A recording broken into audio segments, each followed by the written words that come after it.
Hello everyone, welcome back to my channel. I hope आप सब बहुत अच्छे होंगे। तो आज का हमारा टॉपिक है समाज। तो सबसे पहले हम ये समझते हैं कि समाज आखिर होता क्या है।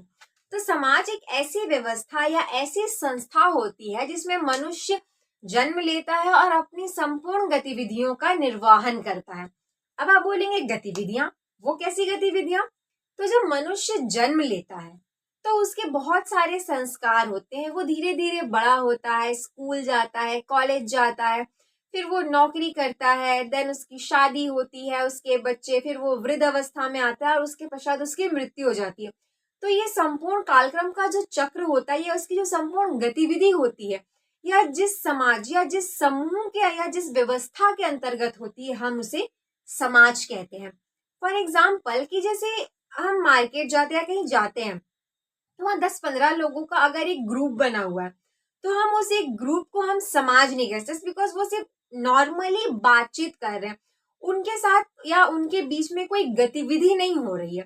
तो समाज ऐसी व्यवस्था को कहा जाता है जिसके अंतर्गत कुछ गतिविधियां या निर्धारित नियमों का पालन करना होता है।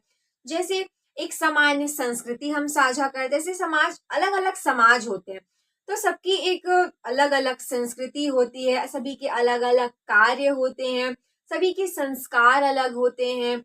इसी तरह इन संपूर्ण गतिविधियों को जिन चीजों या जिन व्यवहारों में किया जाता है, हम उस व्यवस्था को हम समाज कहते हैं।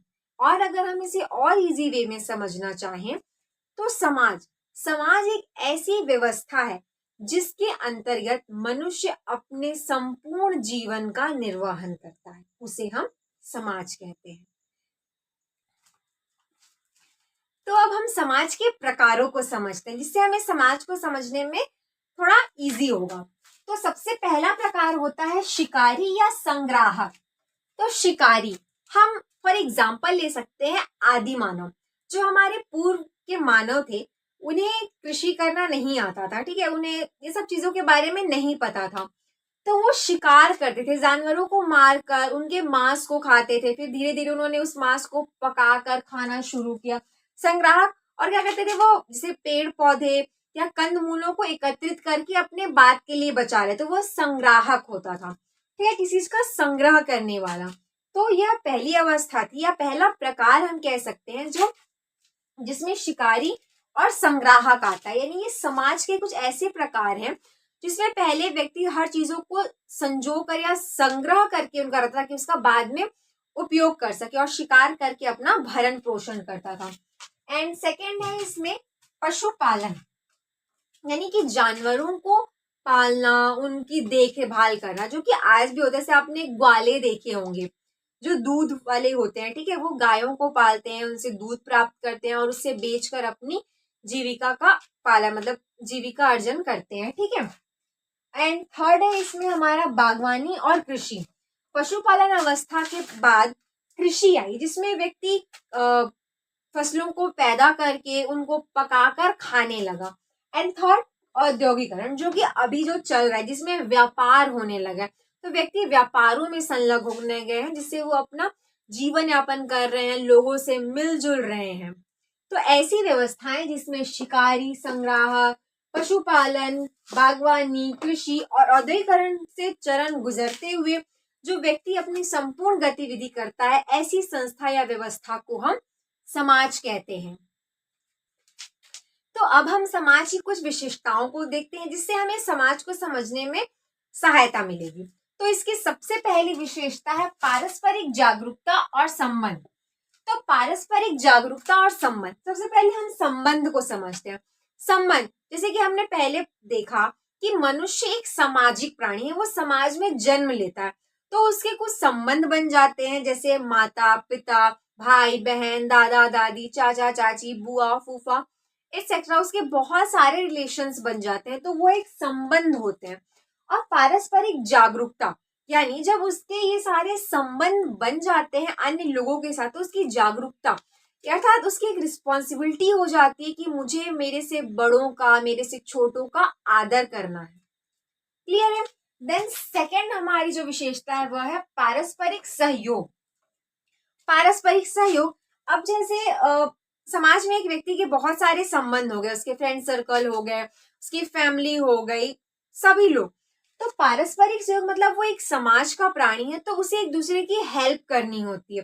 फॉर एक एग्जाम्पल हम समझ सकते हैं, जैसे किसान होता है तो सारे ह्यूमन उसके ऊपर निर्भर होते हैं कि जब किसान पैदा करता है, फसल उगाता है, तभी हमें भोजन प्राप्त होता है। तो ये होती है पारस्परिक सहयोग।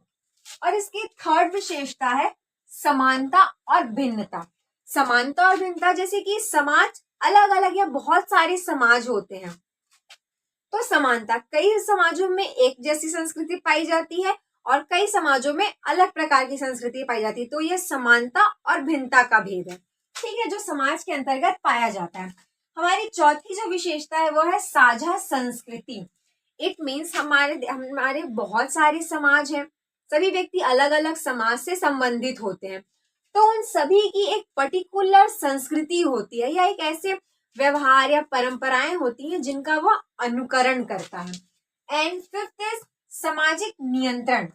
जब एक व्यक्ति एक समाज का सदस्य होता है तो वह समाज के अकॉर्डिंग गतिविधियां करता है। लाइक जैसे फॉर एग्जाम्पल हम समझ सकते हैं कि कोई एक व्यक्ति है जो एक समाज का सदस्य है, ठीक है, तो वो अगर वो अपने समाज से मिला हुआ रहता है तो वो कोई भी गलत कदम नहीं उठाता। बट अगर वो अपने समाज से दूर होता जाता है तो वो गलत राह पे चलता जाता है, जैसे किसी भी गलत नशे करने लगता है, वो बुरी संगति में पड़ जाता है, जिससे उसका जो समाज है वो अपने समाज से दूर होता चला जाता है। तो समाज क्या होता है, एक नियंत्रण का कार्य करता है जो उस व्यक्ति को उस गलत रास्ते पर या गलत संगति में जाने से रोकता है। And sixth and the last हमारी जो विशेषता है वह है परिवर्तनशीलता। यानी कि जो समाज होता है वो परिवर्तनशील होता है, जो समाज होता है वो हमेशा एक जैसा नहीं होता है। फॉर एग्जाम्पल हम समझ सकते हैं आदि मानव समाज।